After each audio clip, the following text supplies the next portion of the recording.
perché con l'euro le cose sono peggiorate? La produzione industriale è scesa del 18% da quando c'è l'euro e il reddito degli italiani medio è sceso dell'8-9% e se continuiamo con le statistiche del credito eccetera tutto è peggiorato e non è successo praticamente in nessun altro paese in questa percentuale eccetto la Grecia. Il motivo principale è che l'Italia aveva bisogno di un cambio più basso, ovviamente, questo lo sanno più o meno tutti, ma l'altro motivo è che l'Italia aveva un debito pubblico maggiore e con l'euro gli interessi andavano all'estero. Prima gli italiani avevano i titoli, i BOT, i BTP e i CCT prima dell'euro, poi quando c'è stato il cambio fisso, insomma una moneta unica forte, sono arrivati gli investitori esteri che hanno spiazzato gli italiani, dopodiché buona parte degli interessi, più della metà, andavano all'estero e il fatto di avere il debito pubblico ci penalizza perché le regole dell'euro sono solo sul debito pubblico, non su quello privato, dove noi siamo i migliori. Le famiglie italiane sono le meno indebitate di tutti i paesi industriali e anche le aziende e le banche italiane in realtà. Noi solo sul debito pubblico abbiamo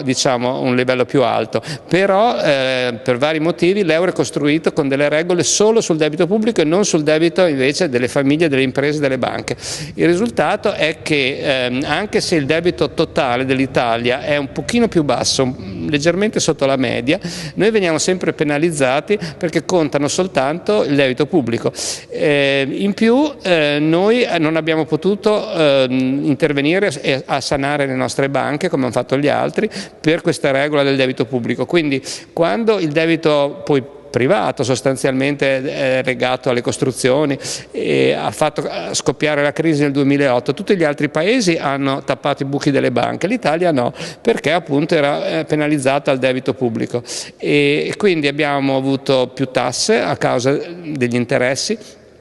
che restano alti in termini reali e abbiamo avuto il cambio che ci penalizza a esportare e soprattutto ci fa importare di più e abbiamo avuto le banche che hanno tagliato il credito alle imprese e il risultato è che siamo bloccati e siamo in un'economia che ancora dopo 10 anni è depressa. Perché il nostro paese ha uno spread così alto e fa così paura? Ma questo è un discorso che poteva avere senso 5 anni fa, adesso non ha senso. Innanzitutto lo spread non ha influenza sui mutui, se uno guarda lo spread è aumentato nell'ultimo anno di 100-120 punti e i mutui sono scesi, sono ai livelli più bassi della storia. In secondo luogo, anche quando lo spread era più alto, tipo quest'estate, i mutui italiani e quelli tedeschi e francesi erano identici, sempre tra l'1,5 e il 2%, quindi non ha, se guardi i dati non ha influenza sul costo del denaro, dei mutui. In più, la cosa più importante da capire è che lo spread non ha senso adesso perché la Germania ha dei tassi di interesse a meno 0,5, quindi con l'inflazione al 2 i tedeschi ci rimettono il 2,5, meno 0,5 i tassi e 2 l'inflazione. Quindi i tedeschi hanno dei tassi di interesse assurdi, no? Perdono 2,5% all'anno. Noi abbiamo degli tassi di interesse normali, l'inflazione è l'1,1 e i nostri tassi sono sul 2,5 al massimo. Quindi noi abbiamo un rendimento dei titoli corretto, giusto, normale, chiamiamolo così, i tedeschi per vari motivi invece hanno questa cosa dei tassi negativi. Il risultato è che però la differenza tra un meno 0,5 dei tedeschi e 2 degli italiani è una spread, no? Di 2,50, 2,80, 300, ma non ha nessun senso, sono i tedeschi che sono fuori, non noi. Come uscire dall'austerità? La moneta parallela è una soluzione? E come funziona? Allora, io vado in giro dal 2012, dopo aver scritto anche 2 libri e tanti articoli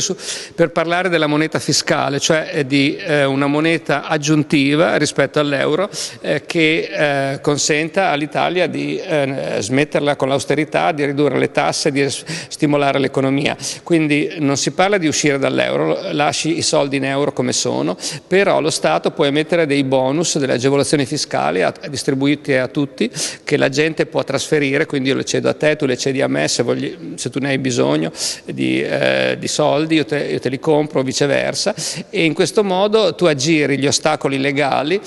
dell'Unione Europea per emettere una moneta sostanzialmente. Ogni anno lo Stato emette dei bonus fiscali come quelli delle ristrutturazioni edilizie, ma a differenza di quelli non sono legati al fatto che rifai la casa e li puoi cedere a degli altri, li puoi trasferire. Se ci pensi bene, con questo meccanismo che è legale, che è consentito, tu metti in circolazione in pratica del denaro, del potere d'acquisto, perché fra 2 anni io so che questo bonus o agevolazione lo porto all'Agenzia delle Entrate e nel frattempo lo vendo a qualcuno. È una soluzione che abbiamo discusso in tante sedi, anche in Parlamento, con i politici, ne ha parlato l'ufficio studi Mediobanca, io ho scritto un editoriale su Sole 24 Ore 2 sabati fa e speriamo che quando ci sarà più attenzione per l'economia, diciamo così, finalmente il governo italiano si decida e la utilizzi anche poi per negoziare in Europa, perché non puoi andare sempre in Europa a mani vuote, devi dire all'Europa o noi possiamo fare un deficit del 5% ad esempio, oppure noi ci arrangiamo da soli emettendo una moneta fiscale. Perché le banche sconsigliano di investire in titoli di Stato? Ma quello è un discorso importante, anche quello, perché lo Stato italiano potrebbe finanziarsi molto più facilmente tramite i 4.000 e rotti miliardi che gli italiani hanno, no? 1.400 miliardi solo in conti correnti, eccetera. E tra l'altro i titoli di Stato italiano negli ultimi 10 anni hanno reso quasi il 70%. Se pensi ai BTP a 10 anni in termini sia di cedola che apprezzamento, però lo stesso gli italiani ne hanno pochi, solo il 12%, poi ne hanno un po' tramite i fondi delle banche e il motivo è semplicemente che vanno in banca e gli viene detto che è meglio diversificare, che ci sono tanti altri investimenti e che c'è il rischio della spread e via dicendo. Nella realtà oggi i tassi di interesse nel mondo sono i più bassi della storia, l'1,5% nel mondo di media. In Europa molti sono zero, in Giappone zero, in alcuni paesi anche negativi, quindi lo Stato potrebbe facilmente offrire l'1,5% agli italiani con anche una campagna di stampa presso le poste e spiegare loro che con dei tassi così bassi nel mondo gli conviene portare i soldi a casa e ottenere un rendimento senza costi praticamente rispetto a un fondo, no? Perché un fondo può costare l'1,5%, il 2%, e un titolo di Stato non costa quasi niente, ha un rendimento pulito e come dimostra tutta la storia degli ultimi 30 anni i BTP hanno sempre in realtà fatto guadagnare, perché questi allarmi famosi fantomatici sulla spread ogni volta servono solo a fare della speculazione sostanzialmente. La nazione, il Giappone, è sempre in deficit, ma non aumentano le tasse. Come fanno? Il Giappone ha un debito pubblico che è quasi il doppio del nostro, noi 134%, loro 240%, quindi in teoria i giapponesi dovrebbero fare l'austerità, dovrebbero anche loro entrare nell'euro e farsi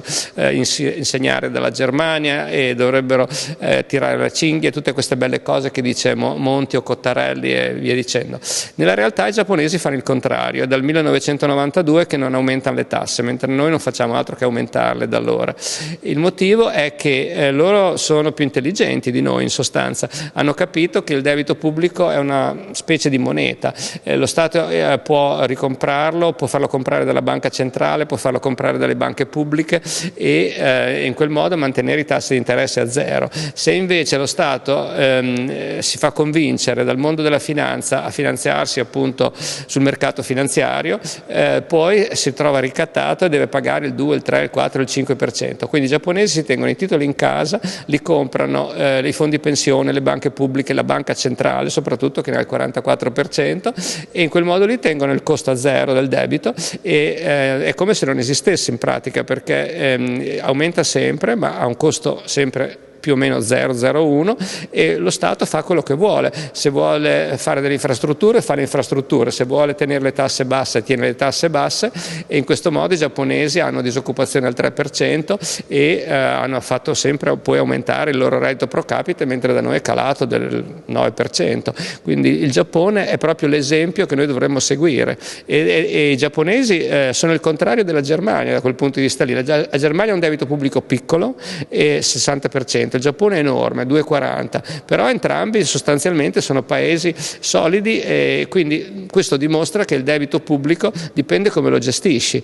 in sé per sé non significa molto. Joe Stiglitz ha dichiarato che l'Italia potrebbe uscire dall'euro. Lei cosa ne pensa? Ma Stiglitz ha detto una cosa simile alla nostra, lui ha detto non devi uscire dall'euro prendendo tutti gli euro che gli italiani hanno e un bel giorno convertirli tutti in lire, no? Che arrivi in banca e ti trovi delle lire dove avevi degli euro, quello no. Lui ha detto no, quello è complicato, è pericoloso, è la stessa cosa che diciamo noi, devi semplicemente creare una moneta parallela all'euro, quindi Joe Stiglitz, che è un premio Nobel per l'economia, uno degli economisti diciamo più noti keynesiani, dice quello che sostanzialmente diciamo noi. Lui ha detto ma Salvini e il suo governo potrebbero creare una moneta parallela all'euro mantenendo gli euro in banca come sono, e questo è esattamente il discorso che sono venuto a fare oggi qui a Sacile e in tanti altri posti in Italia. Insomma, non c'è bisogno di tornare alla lira, tu puoi creare un'altra moneta in parallelo all'euro tramite ad esempio dei buoni fiscali e farla circolare, far sì che ci paghi le tasse, che ci paghi tutto con la carta al centro commerciale, e in realtà nessuno può fermarti, lo Stato italiano può farla anche all'interno dei trattati attuali.